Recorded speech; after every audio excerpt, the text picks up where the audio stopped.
Hi, Aimee. It's so awesome to have you here today on my podcast. And I love your story. And I actually work with midlife women who are dealing with all kinds of unexplained health issues. And they're usually chasing a diet or symptoms. So I love having people on the podcast that can talk about where they are and what they've been through and how they worked on their own stuff. So I would love for you to tell us who you are, what you do, and how you found carnivore. Okay. Well, I'm Aimee Perrin. My YouTube channel is called Brisket Boomers. I am 71 and a half. And I've been a type 1 diabetic since I was 16, so 55 years. What do I do? My husband was an artist. He died 4 years ago, or 4.5 years ago. And I modeled for him and assisted him. And I modeled all the way from age 32 because I was pregnant with our daughter. And I modeled until I was 65, which was a huge incentive for me to stay in shape. I mean, the last time I modeled for a full standing nude at age 65. Anyway, it gave me incentive to stay in shape and always find the best diet. But I also have been trying for about 50 years to heal from type 1 diabetes, even though most doctors in the medical field think that's impossible. I just thought maybe there was an outside chance that I could find a way to heal it. So I've been searching and trying and experimenting for that long. And so my steps to the carnivore diet have been I was vegetarian for many, many years, starting early. Then I found low carb and Dr. Bernstein in 1996 when I was 42. And at that time, I was really, really sick with diabetic complications that weren't on any of the lists of complications.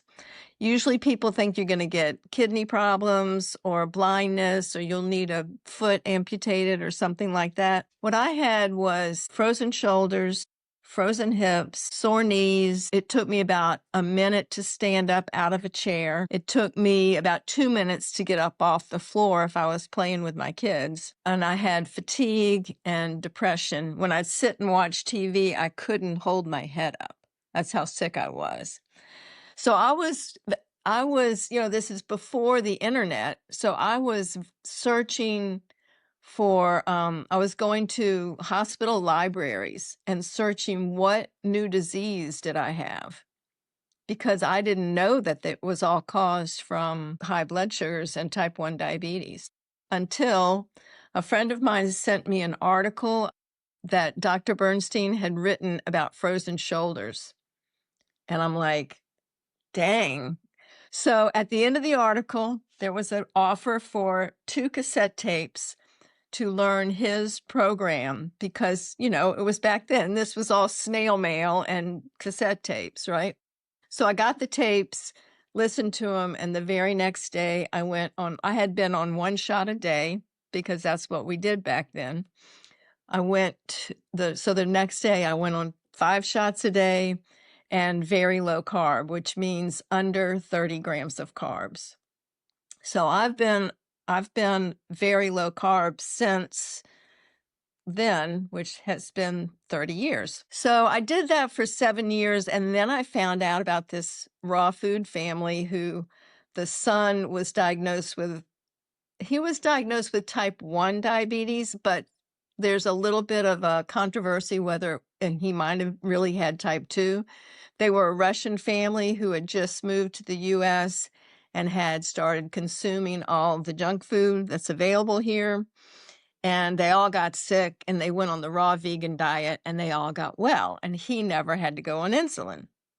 So that was my new inspiration. So I did raw vegan for 7 years. I actually had a raw vegan snack company where I made bunch of different kinds of crackers. I made raw chocolate and I mailed it all over the world. And that business lasted until, well, I stopped being raw vegan in 2010. The business lasted a couple of years longer than that. But anyway, in 2010, so that was 2003 to 2010, the raw vegan diet. I was getting joint pain. My husband's teeth were rotting. Women who wanted to have babies lost their fertility. It was a big mess. And there was a huge raw vegan community. It was all kind of fun, but then our health started failing. So then we started the keto diet. And I did a lot of research during that time because we didn't really know about it. We were kind of into the local food movement. Living in Maine, actually possible to eat local food all year long. And that's what we did. And that was a lot of fun. So we bought all our food from farmers. And while I was researching the keto diet, I found stuff about the carnivore diet. I found a forum because it was before Facebook. And I read about people who were eating a carnivore diet. It wasn't called carnivore back then. It was called zero carb. These people, most of them are still carnivores today. I did not jump into it then because I thought it was just too far out there. So we did keto for 8 years, and then in 2018, we were on a trip. My husband taught painting workshops all over the world, and we were on one of those trips. So we're in a car with nothing to do except listen to YouTube. And at that time, in 2018, there were 3 carnivore videos. So we listened to Sean Baker on Joe Rogan, we listened to Michaela Peterson on Joe Rogan, and we listened to Jordan Peterson on Joe Rogan. And there was one other video, but it was negative, so we didn't listen to that one. I think actually we did, but we didn't, it didn't count. So anyway, my husband started the carnivore diet the very next day. But we were on a trip, we were traveling, and I was nervous about starting something new because balancing insulin with your food can be difficult, and I just wanted to be home. It was really, when was it? Well, it was like maybe 15 days later I started. So that was November 12th. 2018.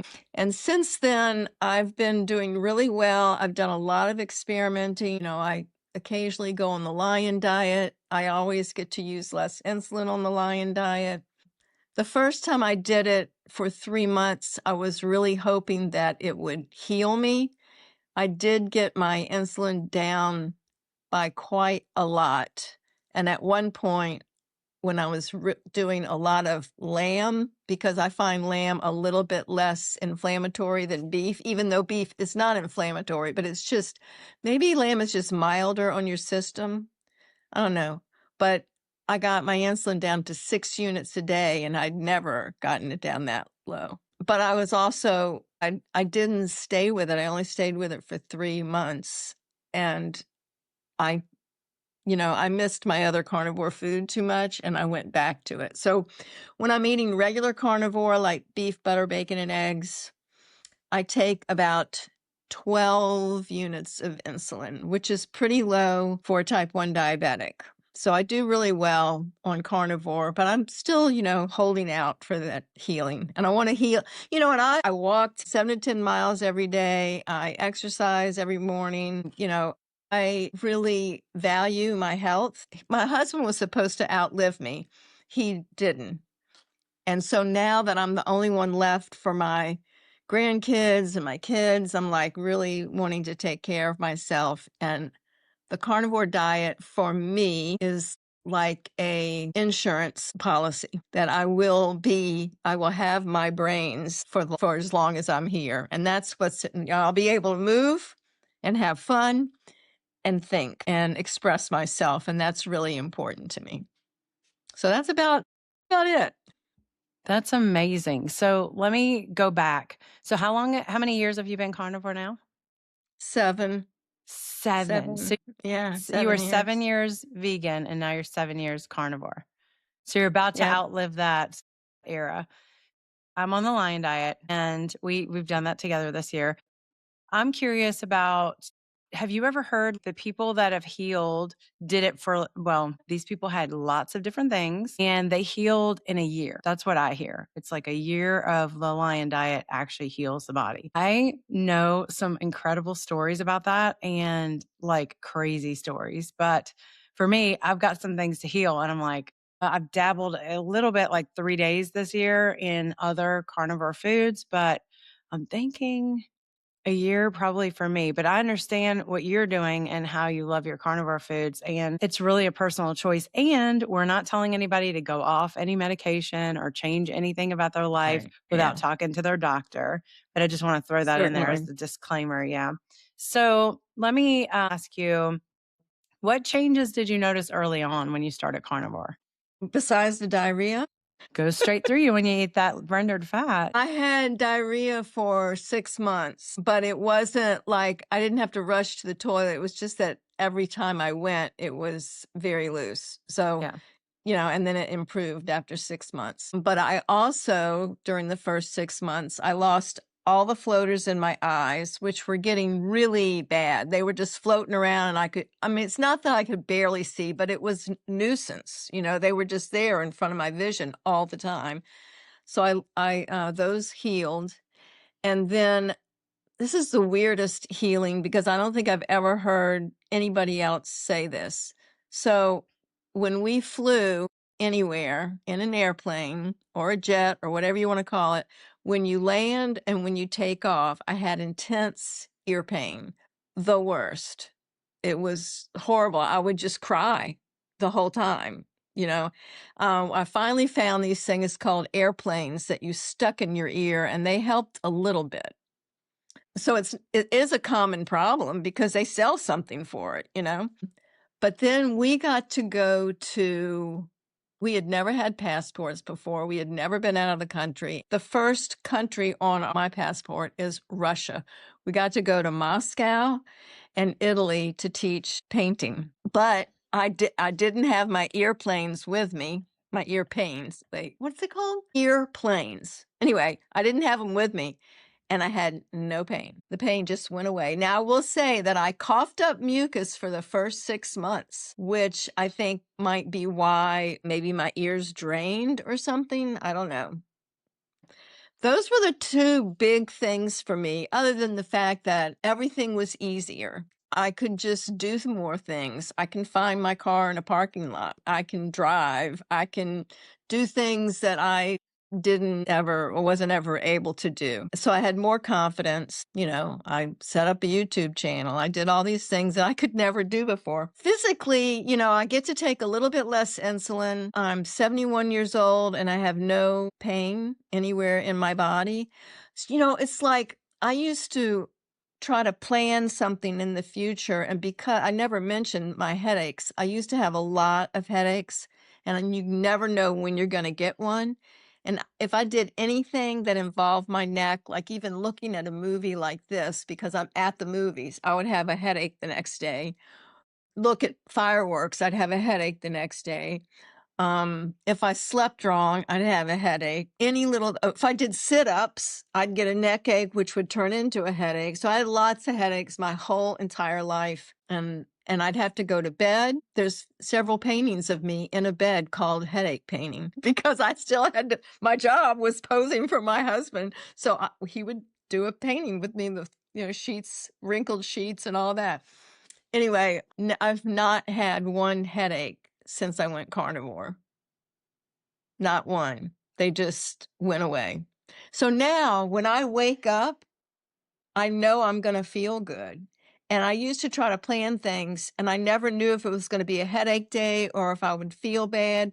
One time we went to New York City and I got a headache, and I had to do this the whole time we walked down the street because I was in such pain.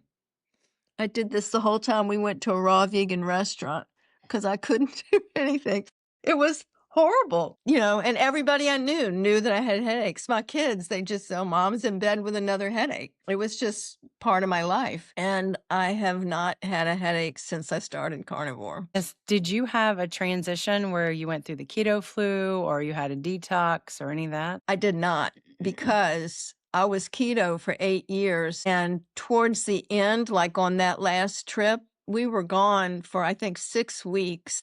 And towards the end, we were carrying most of our food, which consisted of salami and cheese and kimchi and sauerkraut. I brought my homemade kimchi and sauerkraut with me on the trip. So basically I was down to carnivore foods plus fermented vegetables. So I didn't have any kind of keto flu or anything. No. That's amazing. What makes you go strict carnivore? Because I hear that people that are carnivore should have fermented foods and that they help our healing in our gut. So I'm curious about that. So when I got home and started carnivore, the only thing that I had, the only food I had in my house was the fermented vegetables in my fridge, like gallons of them. I gave them away. And, this new thing, it's true, people are adding back in carbs, they're adding back in fermented vegetables. I really think with all the fermented vegetables that I did before carnivore, maybe I healed my gut. I don't know. Every now and then I think, maybe I should get some sauerkraut juice. Maybe I should take some pickle juice, but I haven't. So I don't know. I mean, let's see, what have I cheated on? Early on, I cheated on chocolate a couple of times, but I would eat like sugar-free chocolate. I used to eat these Pashka chocolate chips that had nothing but cacao, and I kept a bag of them in my freezer for the first couple of years. I also occasionally drink decaf, and every now and then I'll drink tea. And I haven't eaten chocolate for maybe 4 years, and I used to stevia in all of my drinks, even my water. I couldn't even drink water without stevia in it. I think I gave that up maybe 2 years ago. If I had a reason to add something, maybe I would, but like you said, the year. So for me, the thing about the Lion diet, my goal is always to do 5 months, because there's a woman I know that was a type 1 diabetic, and she had a lot of other autoimmune diseases at the same time. So she was really sick. So her husband was always researching, and he found the carnivore diet. And so they went on it, and she went on strict Lion. So she was eating mostly fatty lamb, but also beef. And in 5 months, she was able to completely stop the insulin. So she's been like my role model. It's a weird thing, like she was over 25 when she got it, and somehow that seems easier to heal than if you were a child when you got it. And I think that she probably had more beta cells. The beta cells are the cells in the pancreas that produce insulin, and she probably had more that were still alive. And supposedly, if you have beta cells that are alive, it's possible to heal, because once you turn off the autoimmune reaction that is killing them, they have shown in laboratories that they can be regenerated, or they can regenerate. So that's always the hope, but it's like I try really hard not to get too personally attached to it so that I don't waste my energy with over trying. That makes sense. But yes, my goal is always to do Lion diet for 5 months, and I've just never gotten there. Like this time, it was January, February, and then I had to have eggs and bacon and butter. So I don't know. I've done Lion 3.5 months and 3 months and 1 month, and then this 2 month thing. So I've experimented a lot. I've never gotten to the 5 months yet, and I keep thinking I will, but I don't know. Can you tell us the difference between type 1 diabetes, type 2 diabetes, insulin resistance, and prediabetes, please? I will try. Type 1 diabetes, I'll start there. Type 1 diabetes is, they think that it's an autoimmune attack on the beta cells of your pancreas. And whatever is making there's different causes to whatever makes your immune system kill the beta cells of the pancreas. And if they kill enough of them, then you're not producing enough insulin to basically be alive. And it would be a slow starvation, because that's what happens to an undiagnosed type 1 diabetes. If you don't have insulin, you lose all your muscle and fat. And when I was diagnosed at 16, I lost 15 pounds in 2 weeks. And you pee it all out because you pee a lot and you're extremely thirsty. And that's how you get diagnosed with type 1 diabetes. It's thirst and peeing a lot, usually lethargy and losing weight. So that's type 1. And that's classic, but not everybody gets that, because sometimes you didn't even ask about type 1.5. Yeah, I don't know the difference. I do know that you talked on our call on Tuesday night a little bit about the differences and how things happen. And I was so overwhelmed by it because I was like, wow, I only thought there was type 1 and type 2. I was like, whoa, there's variations. What's 1.5? So 1.5, it's called either 1.5 or LADA, LADA, which stands for latent autoimmune diabetes of adults. I don't really know what happens first, but it's a combination of you have lost your beta cells enough to where you're not producing enough insulin, but you also have insulin resistance. So because you were older when you got it, all of your beta cells aren't dead. So sometimes people that were diagnosed with LADA can heal, and sometimes they don't. But it's like the disease presents itself differently in every person, even though you're lumped into a group called type 1 or type 2 or LADA. It's your own disease because it's just a little bit different than everybody else's. So type 2 diabetes starts out as insulin resistance, and it may be hereditary. Like if a lot of aunts and uncles or parents have it, you might get it too. But it's caused from eating carbohydrates and maybe not exercising enough. It's caused from a modern lifestyle, basically, and a diet based on grains. And there's even controversy still about whether it's, because they usually say that the receptor sites on each cell that's supposed to let insulin in, the cells become so filled with glucose that they can't let insulin in to use the glucose. And I may not be describing this perfectly. If you listen to somebody else like Ben Bickman, he might have a different explanation, but it's kind of hard to explain. But insulin resistance is the same thing, but not quite as bad. So maybe your A1C isn't as high as type 2 diabetic. Pre-diabetes, they base it on A1Cs, and I think it's anything over 5.6. So it's 5.7 plus. And I think that type 2 diabetes, each doctor might call it something different, because I know some doctors diagnose it anything above a 5.8. Some doctors diagnose it anything above 6.5. Well, I'm wondering, I know lifestyle and type 2 diabetes are related, and it's, what you put in your mouth, how you treat your body. But is the type 1, is there something in the body that's off because of nutrition or lack of nutrition that could cause the body to attack itself? Or what could that be? Or do you know? Well, it's supposedly unknown. So in my own case, I don't have any other relatives that have it, because it can be inherited. Like if you have other relatives with type 1, you could get it more than if you didn't. But nobody in my family had it. But I was born premature, and I was born with crossed eyes. And so at 3, I had an eye operation to correct my cross eyes, which helped for a little while. And then I had another one when I was 10. And then also when I was 3, I had my tonsils out. And then anytime I got a cold, we had this magic blue-green medicine. My mother would buy it by the quart, and it was sweet. And we'd take it every time we had anything.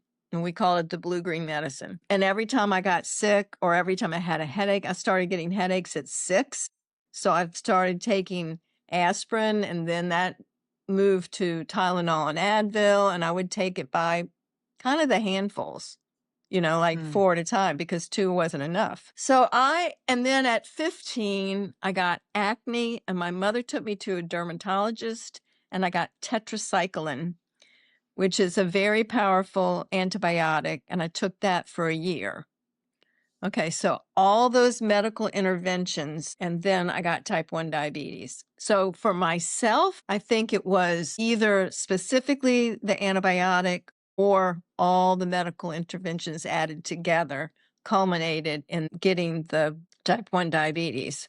Now, other people have cited a vaccine. Tetracycline actually used to have in the side effects type 1 diabetes, but they took that out because I've looked it up.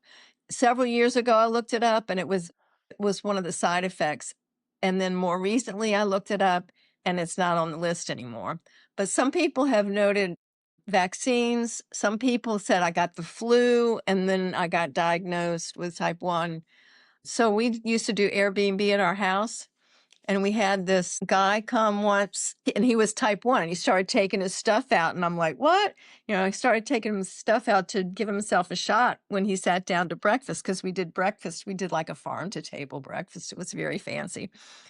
And he said he's from a big family, and I think 5 of his brothers have type 1 diabetes. And his mother always said, I think it was something in the water. So it's not known. Yes, I think there can be caused from environmental toxins, from what I understand. But whatever it is causes the body to attack the beta cells. Yeah. So interesting. So, what's your take on high fat carnivore? Well, I am definitely high fat carnivore. And my reasoning for being high fat carnivore is keeping my brain alive because the fat helps the brain. And I'd rather be high fat because I don't want to be high protein because protein takes a lot of insulin. So I eat moderate amounts of protein and fat with that because it helps me be able to take less insulin, and I like the feeling of being in ketosis, in nutritional ketosis. There's this horrible thing in type 1 diabetes called DKA, and because I'm being interviewed, I can't think of the name. Ketoacidosis. It's a different thing altogether. And so if you aren't taking enough insulin, this happened recently to a friend of mine. She wasn't taking enough insulin because insulin is expensive and she lost her insurance. So she was only taking a very small amount of insulin. And she went into DKA, and it happens when your blood sugars are continually very high. And she ended up in the hospital and in a coma. And she didn't die. They were able to save her, but it can be fatal. So when people hear ketosis, when type 1 diabetics hear ketosis, they get all nervous. Like, it's not the same thing. So I wanted to make that differentiation. It's not the same. Nutritional ketosis is a wonderful state of being, and it feels really good. And it enables healing. And that's why I do high fat carnivore. So, do you track your ketones? I have a ketone meter, a blood meter. I take my ketones every now and then. I should do it now because I'm in the middle of a fat fast. And I'll talk about that in a minute. So if I do it every couple of days and I write it in my journal. So it's very difficult for me to be in ketosis. I have to eat a huge amount of fat. That's why I should test it. I should test it right now. I wonder what I Yeah. am. You should test it right now so we can see what it is. I got my little tester right here. It's not a keto mojo. That's what everybody else has. It's a precision extra. So I'm on a fat fast. Oh, tell me about So, that. well, I like to do experiments, and I want to see how much less insulin I could take if I'm only eating fat, which is almost impossible because an egg yolk is mostly fat, but it has a little bit of protein. But it's hard for me to be in a good level of ketosis. Usually it's like 0.7, but with more fat, hopefully it's going to be, I'm on camera and it takes 10 seconds. 2.5. Ooh, that's pretty good. So, So that's is pretty that good. too high? What's the highest number you wanna be in ketosis? It's best to be, if you're looking for a good level of ketosis, 1.5 to 3.5 is really good. Anything above that, I mean, really anything above 6 would be, you wouldn't feel good. I don't think you'd even feel that good on 5.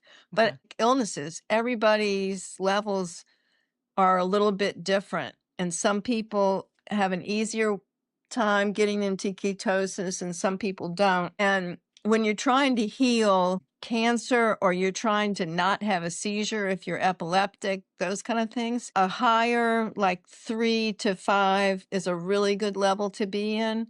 And there's all these, like Dr. Boz helps people with cancer or Parkinson's or epilepsy, any of those things. It's really good. ALS, it's really good to test your ketones and be in a higher level, like 3 to 5, which means you're going to have to eat a very high fat diet. My dad has cancer, and he was doing carnivore for a little bit, and then he decided to go off of that, and we went to Mexico and got treatments and all of that. But now it seems like he's changed his diet back to, carbs and stuff, and so it's moved, and now it's in a different part of his body. It's, metastatic prostate cancer.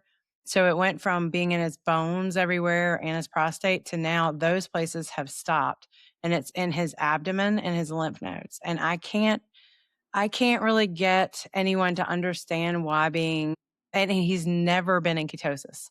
Even when he was in carnivore, he was still his, glucose fasted overnight was still like 106, 110, 120. So, I have taken a step back and am just having to let him make decisions for himself, which is heartbreaking and frustrating, but you can't make people do things. You have to make No, you choices for can't. yourself. Look, So, my husband had colon cancer. really. And we thought we were going to save him. It's a very long story. And I do Mm. have a YouTube video about it, but yeah, you can't force somebody to do anything, really. In the beginning, I was making him do things and everybody got really upset. And then when I let go, everything went kind of sideways. And so I can't explain to people that there's no difference between processed foods and natural sugars. The body doesn't know the difference, literally just thinks it's sugar. And so, yeah, it's been sad, but I'm okay with it now. It just took a little while for me to like take a real step back because I was like, no, he's not going. I don't want him to go. And then now I'm It's like, so he hard. can go. It's okay. I love him. But, if he wants to eat the foods that are making him worse because he wants to taste them because he was bored, he has to be okay with the consequences. And, just life is short, it's so It brief. is. And when cancer is involved, it can happen really fast and you're pressured to make these decisions because you don't know how fast it's going. Mhm. And it takes a while to make a decision about something like that. That was, we shopped around to try to go to different cancer centers and try to make these decisions. And we finally went to one that was local because we wanted to stay local because we didn't really, it was 2021. COVID was still going on. We couldn't really travel that easily. Well, it's a long story. You probably don't want to get into it. But, Yeah, it's he okay. was carnivore when he was diagnosed, Do you think it was but happening long before that? I mean, that's it a had to slow, have been, yeah, yeah. that's a very He slow had thing. always had digestive issues and always would get really serious diarrhea anytime he drank a little bit too much coffee or ate a little bit too much chocolate or even took magnesium. I mean, he couldn't even take the safe kind of magnesium. It would Mhm. give him really serious diarrhea. He always had an issue, and I think it just built up whether he was carnivore or not. And he tried to stay carnivore, but the doctor that we ended up going to was really into supplements. And by the time we went, I think the tumor was blocking a lot of his colon anyway, and he couldn't swallow the supplements. And then, because we did diets together all the time, he never ate sugar. He never ate badly. He spent his whole life eating really healthy and staying in shape. He did 70 push-ups on his 70th birthday, and on his 71st birthday, he was dying. And he had always been very thin and in shape. And, he had a colon problem and he avoided doctors. He never had a colonoscopy. There's all kinds of things that he was like, I guess it didn't matter what I ate. And so he started eating desserts because that was the only thing that felt like it could go down. So he got into this daily ice cream thing. And it's like, now I think maybe I could have saved him because I've continued to do research into cancer just because I want to know. And now I'm so convinced about how you can heal and what you need to do and how important it is to not eat sugar and how important it is to get your ketones higher. I've learned so much more, but in 2021, even though I had just read 2 books on cancer, so weird. Like, why did I read those? Just because I was interested. I read Dr. Boz's book about her mother's cancer journey before he was diagnosed. How did that happen? But even though I knew the information, I couldn't make his decisions for him. Yeah. Yeah. So It's hard. anyway, yeah. Yeah. So let's switch gears just for a minute. I want to talk about under eating, and I know you've worked with different clients. Do you ever find that they undereat? I don't think, let's see, has anybody? Yes, a few have. And I had one client that I know was under eating and she had always been heavy and she just couldn't lose weight. But then she didn't keep being my client. So I Yeah. lost touch with her. I haven't worked with a lot of people. I should count them up, but maybe like 18 different people. And I think most of them were eating enough. I think in my group, we just like the support we give each other. That's kind of what it is. And because I've been studying nutrition for as long as I have, I've been reading nutrition books since I was 22. I've been studying because as soon as I got out of school and I didn't have to study for grades, I studied for myself and I've been studying nutrition since. So I end up knowing more than most people do, and they like my knowledge just because I invite people that are any kind of health issue, but mostly it's insulin resistance or type 2 diabetes or type 1. And they're drawn to me because of my knowledge with type 1. It gives me knowledge about blood sugars in all levels, because understanding how it works with someone who doesn't make insulin at all tells you a lot about food. Like, a lot of people didn't think your blood sugar could go up if you ate protein. Even type 1 diabetics don't think that because they think that protein is free and we don't have to take insulin for it, but that's not true at all. So it's just stuff like that to see how someone with type 1 diabetes would react to too much fat. That can raise your blood sugar. To too much protein. That can raise your blood sugar. And, it's all really interesting. In our groups, we get together. We have one Zoom call a week and we have a WhatsApp group so we can share videos and pictures of our food and stuff like that. And it's more like a support with knowledge. I like that. So I know that people don't realize, I didn't know that fat could raise your blood sugar, but I did know that protein, because people are eating high protein, very lean, and Mm. they're, gaining weight. They're having all kinds of other issues. So I'm like, you can't eat too much protein. That's going to spike your blood sugar. But I didn't know about fat. That's interesting. Well, that's why I'm doing this fat fast experiment. Yesterday, I didn't take any less insulin. I took the same amount of insulin and I needed to. I didn't go low. And I still needed 12 units of insulin, which I thought was really interesting. And that's why I'm doing it for 3 days. I mean, usually when people do a fat fast, they're just doing it for 1 day and then another day and, waiting a few and then do it. But I wanted to do 3 in a row so I could see if it would really make a difference in the amount of insulin I had to take. And so far, it has not. Let me ask you, what is one thing you wish you would have known before you started carnivore? If you're listening on a device on a walk, I'm thinking. I don't know. Okay, I've got an idea of one I thing I can't could think tell of you. anything. What about the Okay. 6 months of diarrhea? Could that be something that would be something I would pick because I was like, "Wait, what is happening to me? This is insane." That's funny because it didn't worry me. And back then, there wasn't a lot of people on Carnivore. You couldn't go in a group. There weren't none of these Facebook groups were, you couldn't go ask somebody. So I just figured it would work itself out. I think it's a gut issue, like, you don't have the enzymes and you don't have the proper bacteria to break it down, and I do believe that rendered fat will go straight through you. I think that that's a thing for most people. Most people, it doesn't.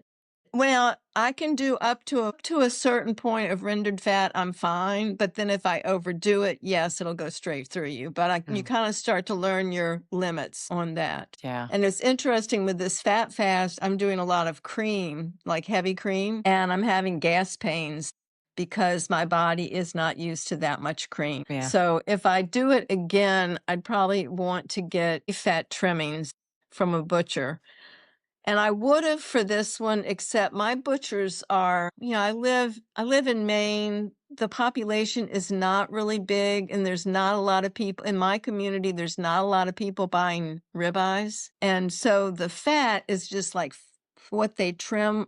It often has a lot of meat on it. Mhm. Yeah, I've had that happen here. And it's not good. Every now and then you'll get this nice solid piece that you know is from a ribeye or something, and it's delicious. And I could have fasted on that, but I've kind of gotten away from buying beef fat trimmings. I used to do it all the time because it's just been so inferior. Yeah, I bought So, fat that was frozen. It was a massive amount, like 5 pounds.